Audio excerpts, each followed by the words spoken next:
Okay, Assalamualaikum guys. Nak buat video, nak komen tentang politik, ada yang minta aku buat macam tu. Tapi aku kata, aku bukan komen tentang politik, tetapi tentang hal-hal semasa yang bagi aku lebih penting daripada hal politik. Yang PKR gaduh dengan PPBM gaduh dengan UMNO gaduh dengan PAS.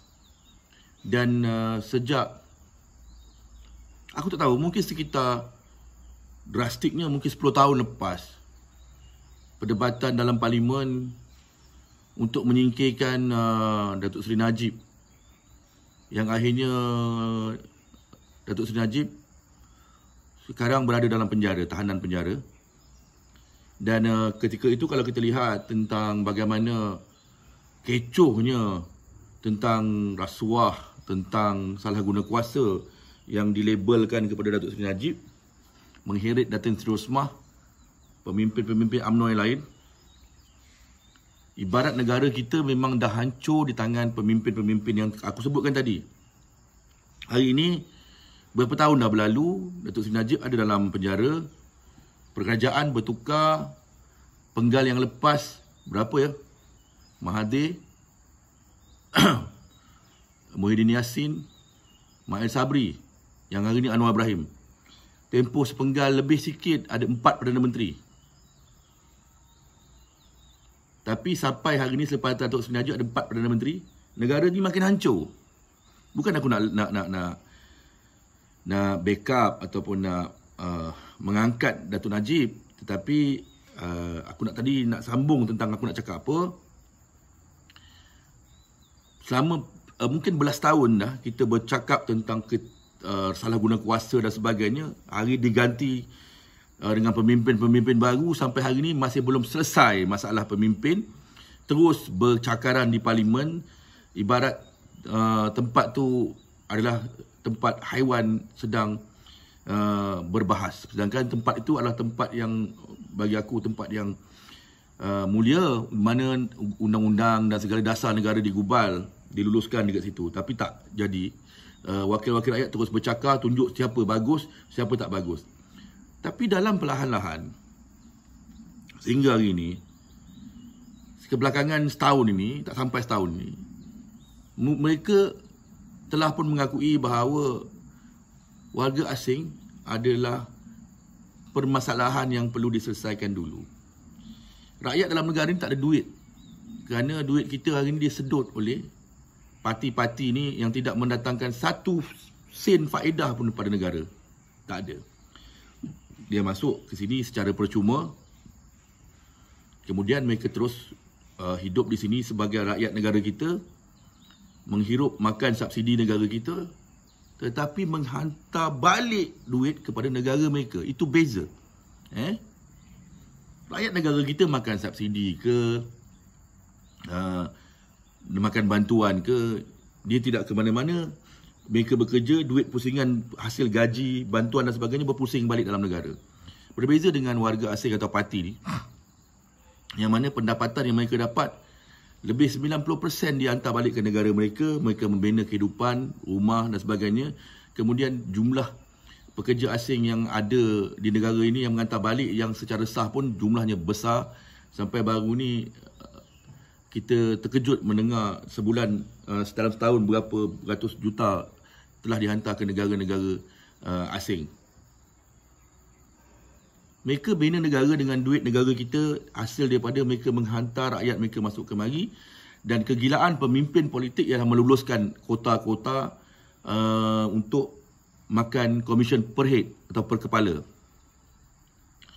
Baru-baru ni viral dekat macam-macam platform sosial media, lebih kurang 170 lebih warga 171 warga Bangladesh berjalan kaki lebih 10 km menuju ke balai polis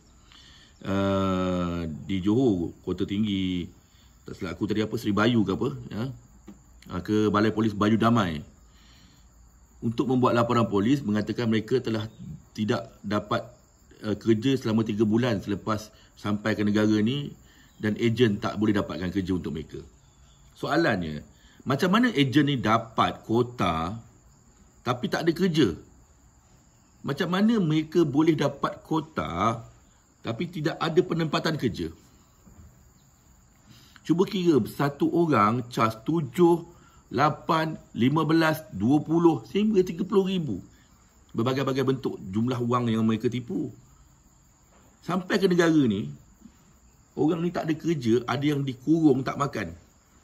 Jadi negara kita menjadi pusat pemerdagangan manusia yang kronik. Di mana kerajaan tidak mengambil tahu, tidak mengambil peranan dalam membersihkan nama kerajaan kita ni yang menjadi pusat perdagangan manusia.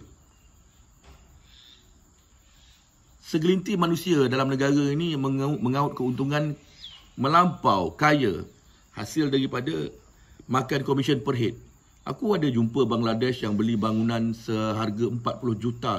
Bukan satu tingkat, 3 tingkat, tapi the whole block dia beli. Bengkel.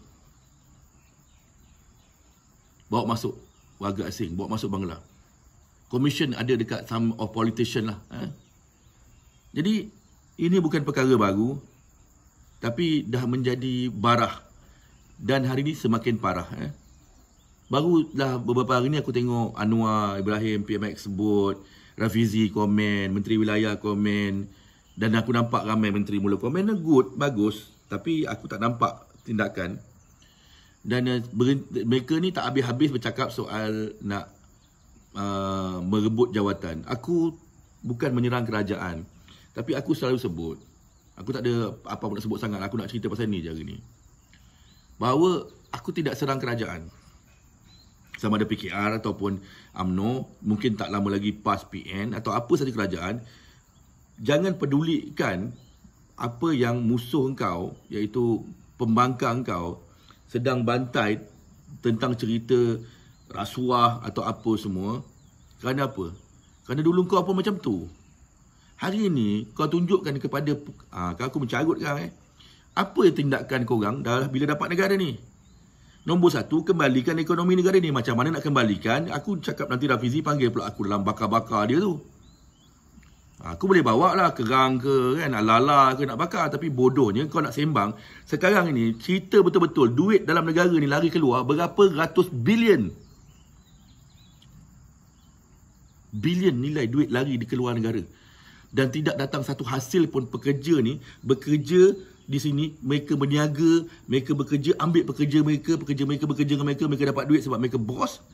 Dia buka half cut, dia buka kilang welding, dia buka kedai runcit, dia buka spa, dia buka semua perniagaan. Mereka kaut keuntungan hasil daripada bayar gaji murah terhadap pekerja bangsa mereka sendiri, dan duit yang dia dapat dia hantar balik ke negara dia. Malaysia dapat apa? Lepas tu kau cerita tentang bagaimana negara ni ekonominya begitu dan begini apa semua. Itu aku kata lancau. Pakar apa formula. Hari ini kita selesaikan dulu formula warga asing, dan aku akan angkat Rafizi. Aku masih lagi bersama kerajaan, tetapi aku tetap tidak boleh diam. Apabila kau orang asyik gaduh nak bakar orang, kau nak panggil orang fight dengan kau, ceritakan tentang fakta. No. Buktikan bahawa hari ini tindakan macam hari ini, kalau aku tengok Rafizi mula sebut, aku nak sokong. Tapi tolong buat benda ni dilaksanakan. Katanya nak mengambil tindakan kepada pemilik lesen Alibaba. Ini bukan mudah. Bukan mudah kerana pemilik lesen adalah Melayu, suami mereka, isteri mereka adalah warga asing, dan mereka tidak memberi sedikit pun keuntungan kepada negara. Pemilik lesen, nanti aku jelaskan video lain macam mana mereka gunakan perempuan yang mereka nikah untuk menjadi Alibaba, dan mereka tidak pun memberi keuntungan apa-apa. Bukan pemilik perniagaan tu, wanita tu pun, dia cuma dapat gaji je. Dan ramai di kalangan mereka yang bayar pun pada orang-orang tertentu untuk guna SSM. Memang kau takkan dapatnya. Dia akan terpacak dekat kaunter tu. Macam mana kau tengok video-video Ustaz Sofian buat, itulah yang berlaku. Tak boleh. Tapi kalau kau betul-betul hebat, Rafizi, tolong tunjukkan something bahawa langgar Kuala Lumpur tu, Lembah Kelang, Selangor, Meru, Kapak, banyak. Kelang Sentral, banyak. So buktikan. Dan aku akan bantu daripada maklumat-maklumat yang kita dah buat, dan termasuklah bagaimana Immigration Malaysia boleh saman aku kerana memalukan mereka. Tapi kau tengok seluruh negara ni, Immigration buat kerja apa. Macam tu cerita dia. So itu dulu pada aku. Assalamualaikum.